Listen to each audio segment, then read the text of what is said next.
So last time on the worst fighting game, I collaborated with Justin Wong to help me play Shaq Fu in the ever-growing tier list of games that aren't as bad as Criticom. Now, it just so happens that the very same year and even month that Shaq attacked, another fighting game also hit the scene. Well, I shouldn't say hit, because it completely whiffed. While not nearly as infamous, today's game might actually be worse because, say what you want about Shaq Fu, and lots of people have, it had mechanics. Someone designed shit in that game. There's special moves, OTGs, dashing, projectile shields, and a furry meter.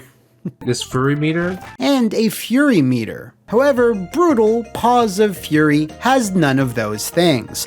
What does it have? This ad that I constantly saw in game magazines and comic books, which in my mind felt like the entirety of the 90s. And as you can see, it looks awesome.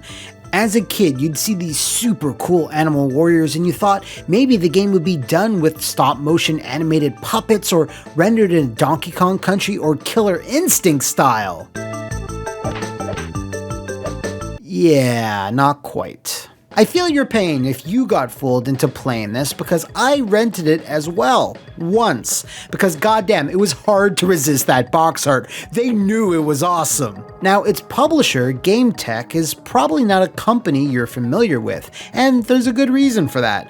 95% of their back catalog was based on TV game shows, with the odd action platformer thrown in. At the start of 1994, GameTek got a taste of the fighting game pie, as they wound up with the MS-DOS publishing rights for Super Street Fighter II Turbo. Now, back in those days, companies like Capcom, Midway, and others had zero experience breaking into the PC market, so they'd reach out to others to do it for them. I don't have much experience with this version of ST, but I have a fuckload of experience in loving what may be the best piece of Street Fighter art ever made. Just look at this thing.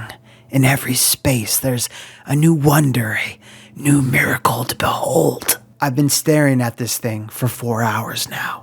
Anyway, this lick of success and prestige put a fire under GameTek's ass, so they sought to publish the first fighting game project they could get their hands on, and I present to you the first fighting game that they could get their hands on. Now, I know I'm talking about GameTek a lot, but it was actually Eurocom who developed the original Brutal, years before they would start to make solid ports of much better games and some of the best James Bond shooters ever released. The team on Brutal was composed of a handful of people, with the idea probably being to make a quick fighting game to cash in on the craze. But what could they do to make it stand apart? Well, by putting animals in pants and having them fight to the death on a mysterious island for starters. Brutal was unleashed on the Amiga 32, the Sega CD, Super Nintendo, and the Genesis, with an enhanced version that no one asked for PCs and the 32X the following year. Above the Claw was not developed by Eurocom, who by then had traded up to things like The Jungle Book and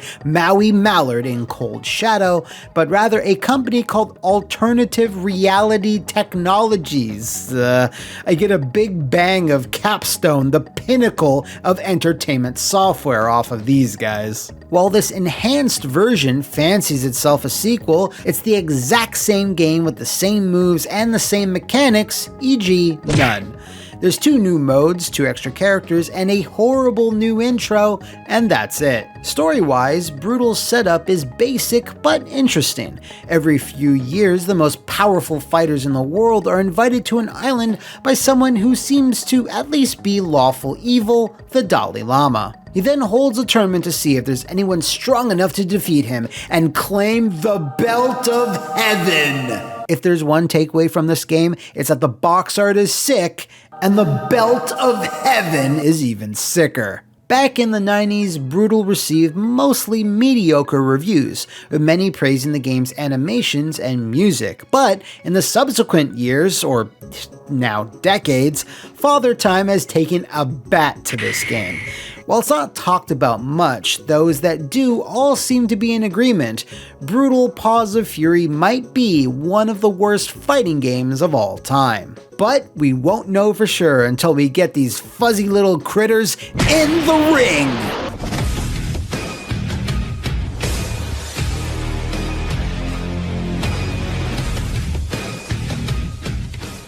Okay, so first impressions, Brutal does do a few things right, gently easing you into the experience before Crescent kicks you right in the balls.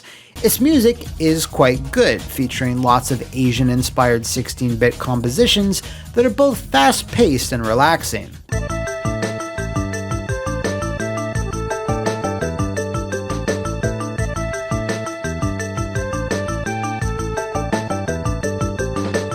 Even the title screen is pretty striking and makes you feel like you might have found a hidden gem. Oh, I have such sights to show you. You're then presented with the select screen, and again, this looks pretty good.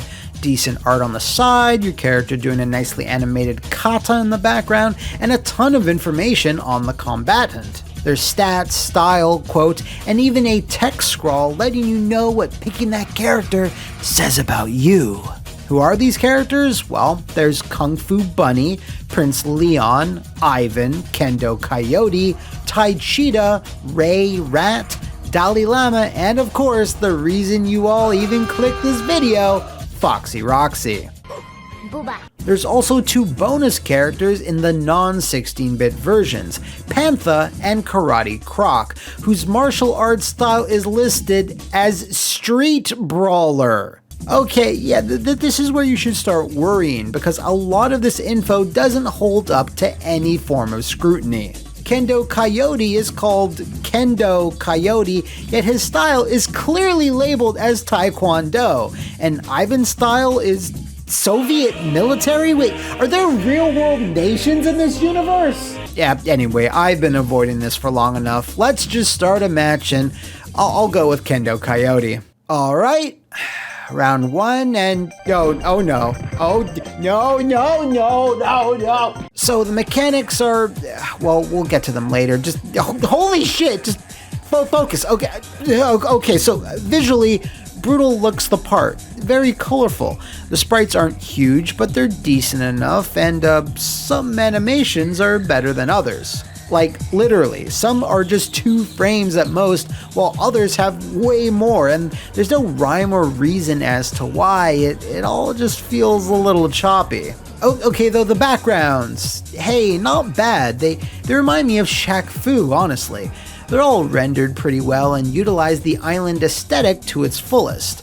There's a shipwrecked beach, a dense jungle, a temple, pretty much everything you expect, but they're all well done. They don't have a ton going on in terms of animation, but there's waterfalls and stuff, which I always appreciate. Something I don't appreciate is some of the most obnoxious foreground objects that just whack you across the face. I can't believe you've done this. This is some of the worst I've seen in a long time. These wooden railings, they're a huge hindrance in judging distances, and God, this table completely blocks entire characters, Jesus Christ. Now, Shaq Fu, which does the same sort of thing, at least places the characters in the center of the screen, so foreground shit doesn't mask the action. Even the life bars are blocked. Like, wait, how do you do that? The life bar is the most critical information you can display in a fighting game. In some countries, this is considered a war crime. Okay, while the music is strong, the rest of the audio is weak. There's no round introductory voice clips or like, Foxy Roxy wins. There's not even really voices for the fighters themselves. It's all pretty silent. What is here is not bad or grating or anything, but it's a little disappointing given how solid the rest of the presentation is. If you get to the Dalai Lama, which I very much didn't, we'll get to that in a second, you'll be presented with your character's ending, the bar that all fighting games must be judged on. What you get is your character doing their kata, with a dry text description of what they went on to do. Damn, this reminds me of something, but right now it's kind of escaping me. Having defeated Blaze, Goro had attained the power of a god. Oh. This isn't offensive or anything, but again, given how this game has a decent backstory and leans into a cartoon style, it would have been nice to see something a bit more elaborate. So to summarize, the presentation, while not mind-blowing, is absolutely the best thing about Brutal. Yeah, it is a shame they didn't employ a more unique graphical style and just went with a run-of-the-mill cartoon look. Really could have made a bigger splash if it looked like Primal Rage or something, I don't know. Or digitizing actors in suits! Yo, can we get Sonic Fox on this shit or something?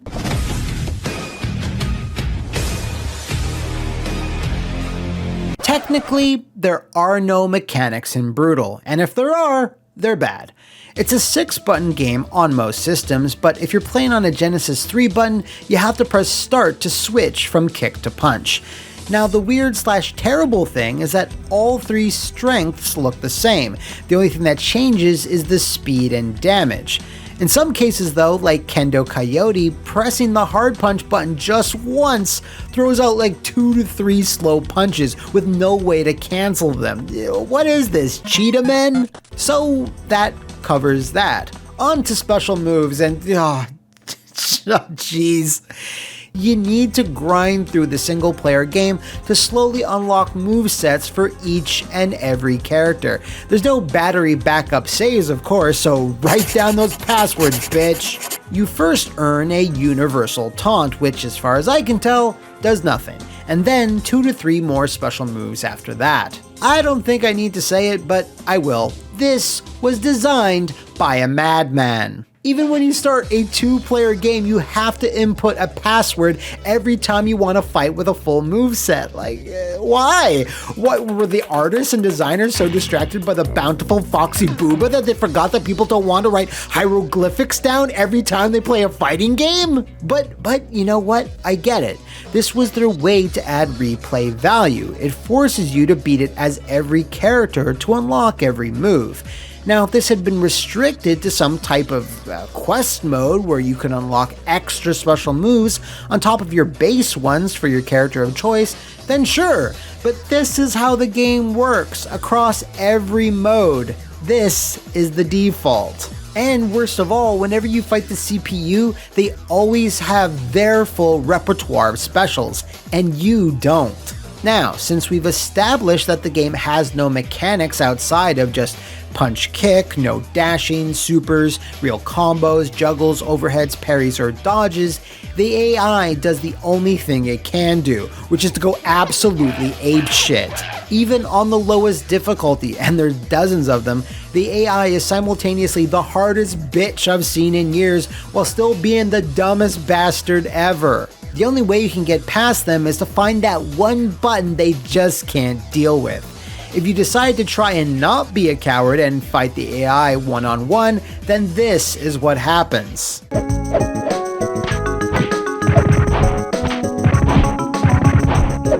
Spamming hard kick is what got me through most of the roster as Foxy. That is, until Kendo Coyote came out of nowhere and fucking murked me. Whatever, you might say, just try again with a different button. Wrong again. You only have 3 credits, even on the lowest difficulty, and once those are gone, so are you.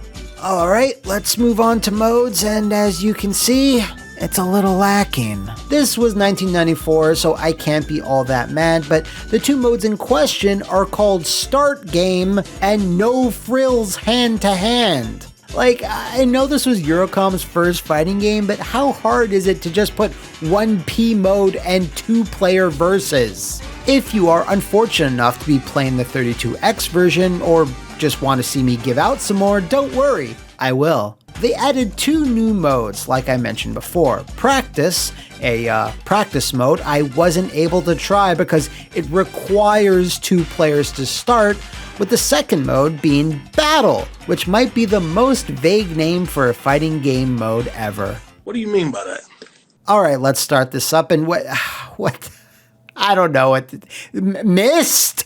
Fireball Island? Like, what the hell is this? There's almost zero instructions, but as near as I can figure, you choose a team of your own characters and you move your pieces around and you just fight in a standard match. MK Chest, this is not. Now, while we're still on the 32X version, let's keep complaining about it. It was marketed as a sequel, but I will die on the very lonely hill that it is not.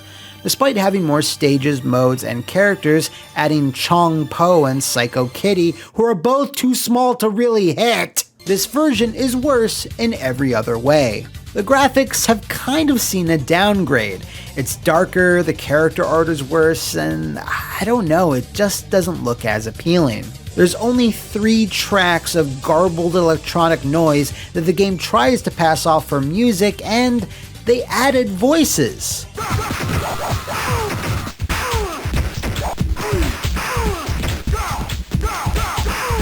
Or should I say, they added one voice that repeats over and over again for every character whenever they hit or get hit. Finally, the new shitty unskippable intro is unskippable and shitty. If you do want to re-experience Brutal for whatever reason, don't let it be this version. Although, Brutal Unleashed Above the Claw is a cool name, and I can't take that away from it.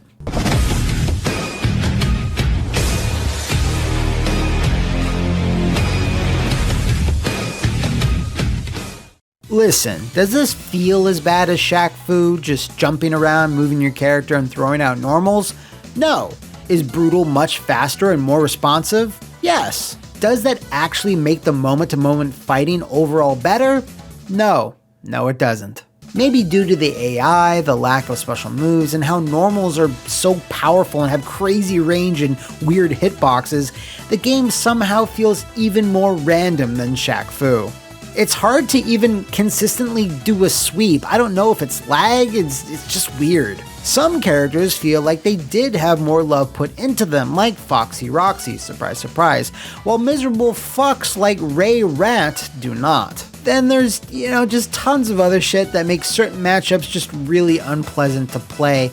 Kendo Coyote's Kano Ball is like a mathematical rocket fuel equation that no one can understand, while Prince Leon's guitar attack bends every law of physics there is. Even though it's a front-facing special move, it can still punish you if you're on the other goddamn side of it. All of this stuff, again, smacks of a developer who got the bare basics of a fighting game down, but either had zero time or desire to polish and hone it. Fortunately, there is a Mugen remix of this game that is reportedly better, but it's almost 20 years old now, and I can't really find it. Let me know in the comments if you do. Okay, when you sum it all up, experiencing this game again has been absolutely brutal. No, I'm not sorry. In my mind, I remember this being decent, but the gameplay, having to grind for special moves, some of the worst AI I've ever seen this side of classic Mortal Kombat, has absolutely dashed those memories. Brutal is some of the worst 2D fighting I've had the misfortune to put my paws on in recent memory, but where does that actually put it in my path to finding the worst fighting game? Oof, that's a tough one. The characters are pretty cool, the graphics are pleasant, and the idea is sound, but the gameplay is so mindless that this now sits not above, but alongside Criticom as the worst I've played yet. There's just so little here to actually enjoy, to laugh at, and to dig your teeth into. I'd rather play Street Fighter 1. Ooh, how about that? Street Fighter 1. Should I do it? Let me know in the comments below, fellow fighters, and I'll see you next time on the worst fighting game.